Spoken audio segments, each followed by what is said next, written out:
Hey guys, KH Adventures. How's everyone doing? So, we cleared the codes on the Nissan Qashqai or Rogue, same fucking bullshit. And we cleared the codes, and then we did just checked everything out, and I figured just do an evap because actually what happened is I have a little a small little handheld one, right? And checked the codes of that one, and it said evap, major evap leak. My little small one, right? Okay, so anyways, that was interesting. So I went back and used the autel one, and I checked out the evap system on that, and because I know there's a vacuum leak in the car, right? I already know that. I just don't know where. So I did all the tests on it, and it test the front purge valve, the rear purge valve, and then it said out of service or malfunction. And this thing here belongs on the canister. This is called a vent valve. This is a vent valve not working or faulty. So okay, so pretty well. I'm gonna take it off there, and I actually had to pull the canister down off the back of the car. Just three bolts, no big deal. Pretty easy to do. And I checked the connection, everything had power, so we know we got power there. But I took it off and I did a bench test on it, and I basically just took a battery. I have some, because I'm into RCs and stuff like that. I have a small little battery, and I tested it. It takes like 5 volts, the hell it was. And I tested it, and I could blow right through it. So, meshy. Earlier I did this, and it did not, it wouldn't let me through. But anyways, this is malfunctioning.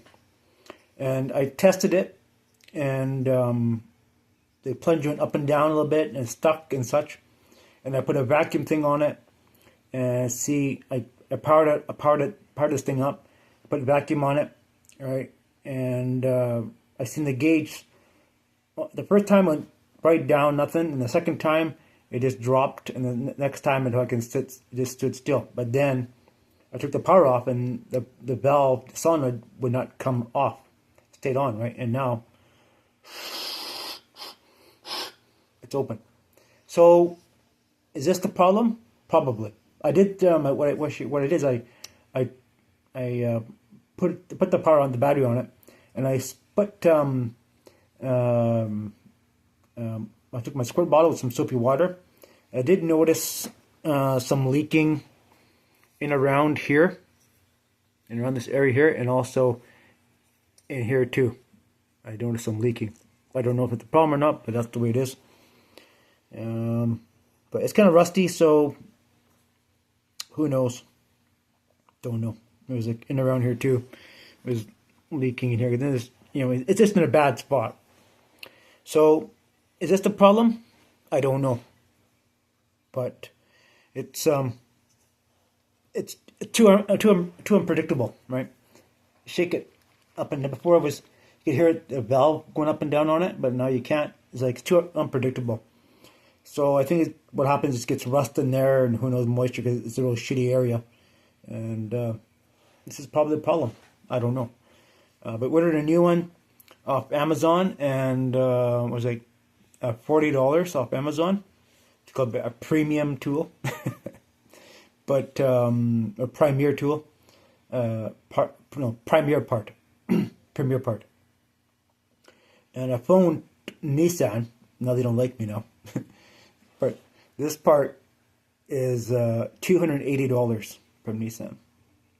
So we also did change the cam sensor, and it improved a tiny bit before we pissed on this thing. So it improved it a tiny bit, but still no cigar.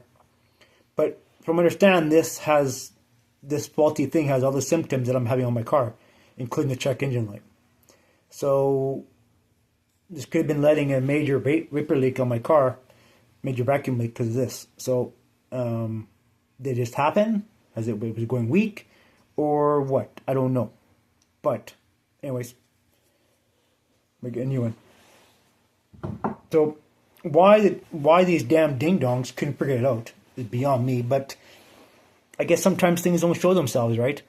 So this new stuff is a pain in the ass. I fucking hate it. So what we're gonna do is we're gonna fix it, see how it runs, put this new valve in there, see how it runs, and then I'm gonna get rid of the fucking thing.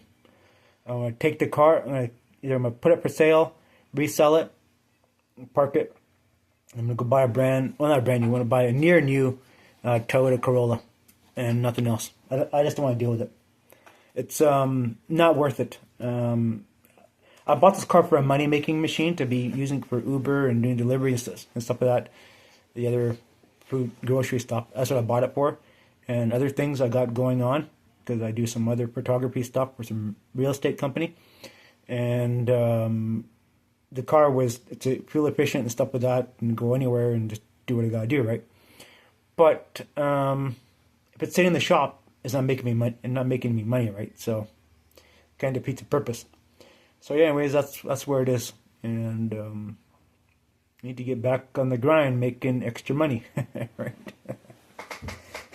I'm gonna buy food for the geeks, but alright, guys, thanks for watching my video.